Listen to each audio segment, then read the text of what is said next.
오늘은 이신의라고 하는 사람의 사유, 즉 네 벗에 대한 노래라고 하는 연시조에 대해서 살펴보도록 하겠습니다.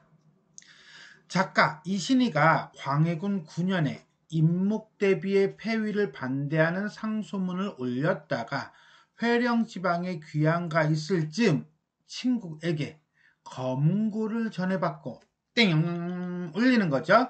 자기의 고고한 절의를 소나무 아하, 국화 아하, 매화, 대나무 이래서 4명의 벗이구나. 그렇다면 기본적으로 이거는 의인화가 되겠네요. 그죠? 비유한 연시조이다.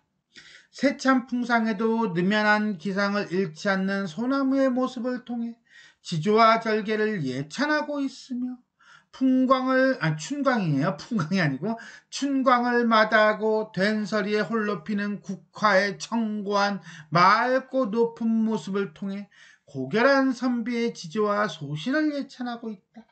또 차가운 눈 속에서 그윽한 향기를 풍기는 매화의 모습을 통해 지사히 고매한 인품과 지조를 예찬하고 있으며 차가운 눈 속에서도 변하지 않는 푸르름을 간직하고 있는 대나무의 모습을 통해 맑고 고든 지조와 절개를 예찬하고 있다.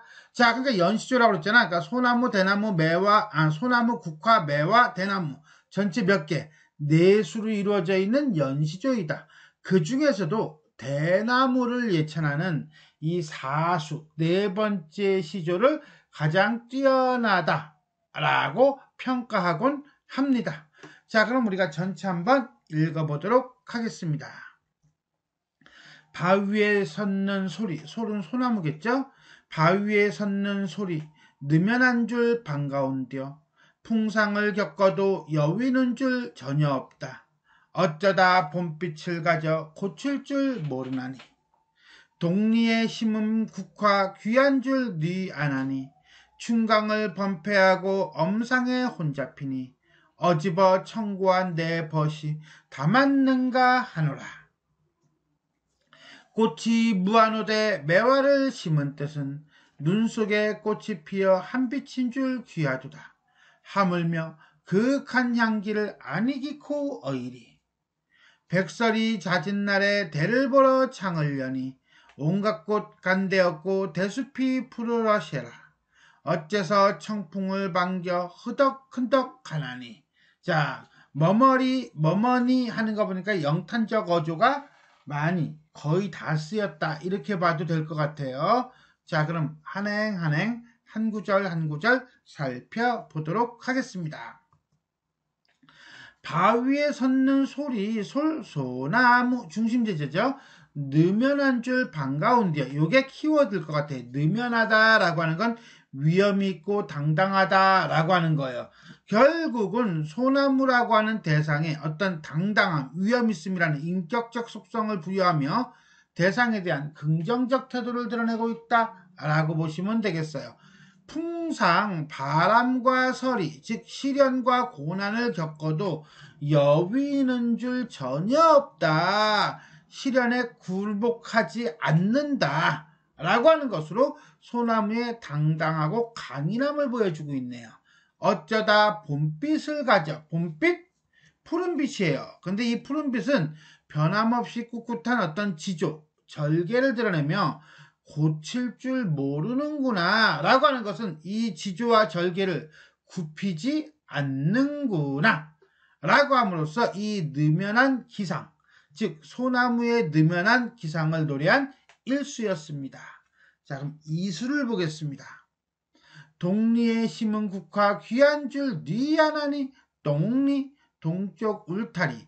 자, 여기서 말하는 동리라고 하는 건요, 도연명의 시에 나오는 것으로 동쪽 울타리에서 국화를 따며 유연히 남산을 바라보네 라고 하는 식구에서 이 모티프를 따왔다라고 보시면 돼요. 그러면 이 국화는 바로 뭐겠어요? 그렇죠. 중심지죠. 귀한 줄 누가 아는가? 아는 사람이 없구나. 아는 사람이 없어? 아니야. 한 사람은 알죠. 누구? 화자 자신.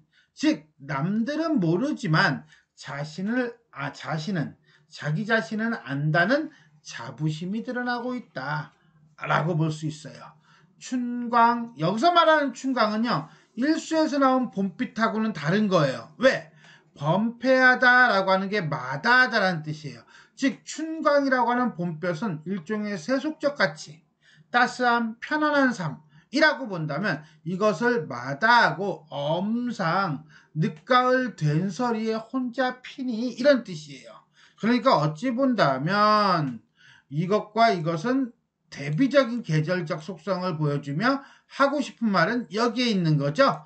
이 시련과 고난 속에서 혼자 피어나니 어집어 시조에 종장에 쳐다지는 세 글자 뭐 이런 거예요. 감탄사고요. 청고한 맑을 청자에다 높을 꽃자예요. 맑고 고결한 이런 뜻이에요. 결국은 뭡니까? 국화의 어떤 내지적 가치, 내적 가치며 내 친구가 내 벗이 다만 너인가 하노라. 너가 누군데? 국화. 그래서 2인칭 대명사를 씀으로써 의인법을 쓰고 있다. 또 하나 이 벗이라고 하는 말도 역시 마찬가지로 의인법에 해당한다 라고 보시면 되겠습니다. 어쨌거나 간에 제2수 이수는 국화에 청고한 기품을 드러내고 있다 라고 보면 되겠네요. 3수 보겠습니다. 꽃이 무한하되 이때 말하는 꽃이라고 하는 것은 봄에 피는 그런 꽃들, 세상에 여러 그냥 별 볼 일 없는 평범한 꽃들이 무한하지만 내가 굳이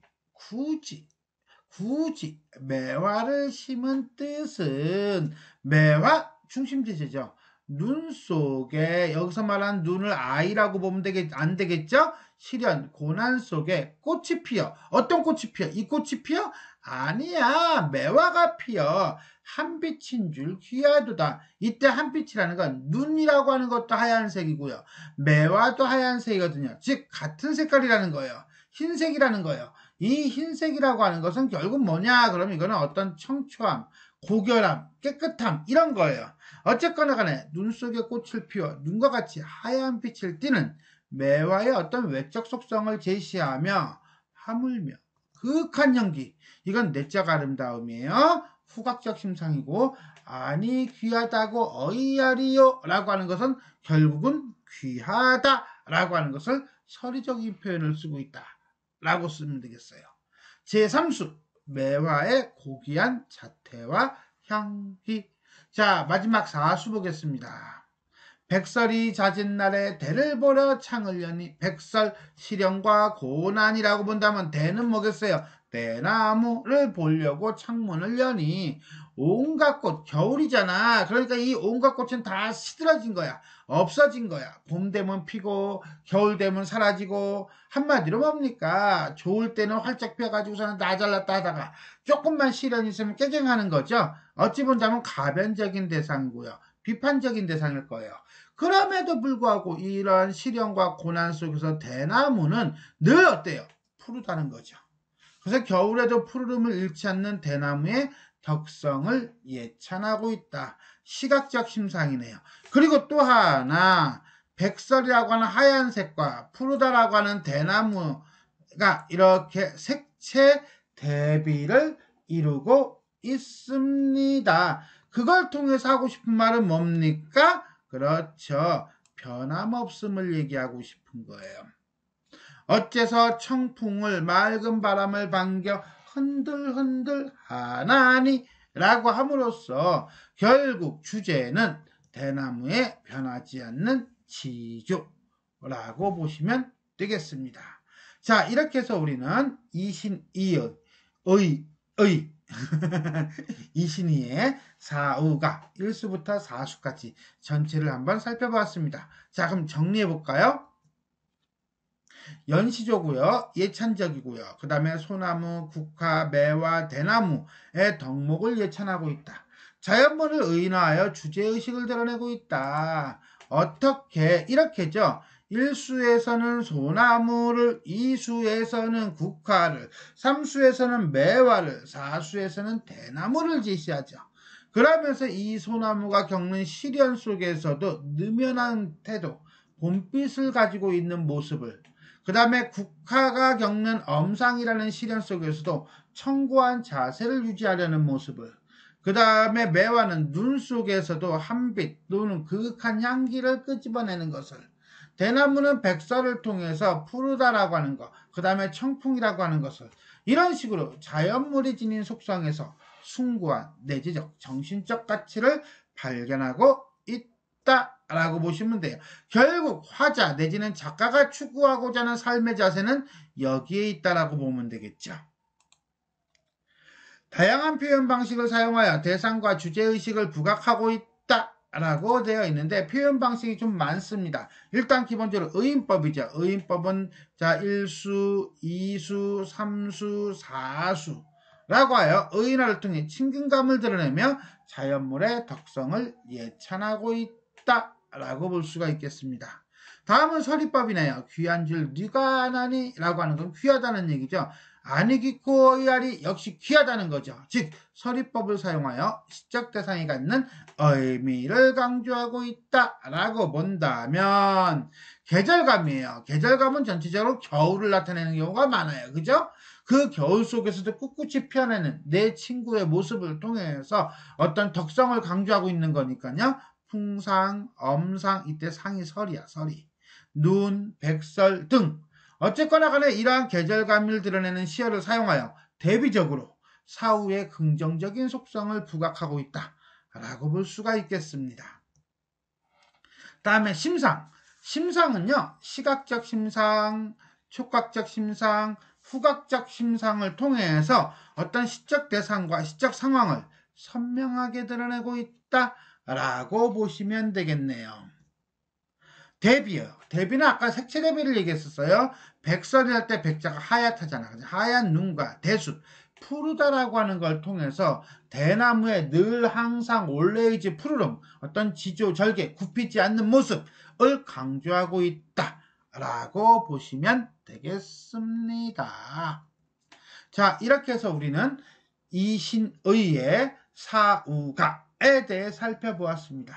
지금까지 내용이 도움이 되셨다면 좋아요와 구독 버튼 눌러주시고요. 알람 설정 부탁드리겠습니다. 수고하셨습니다.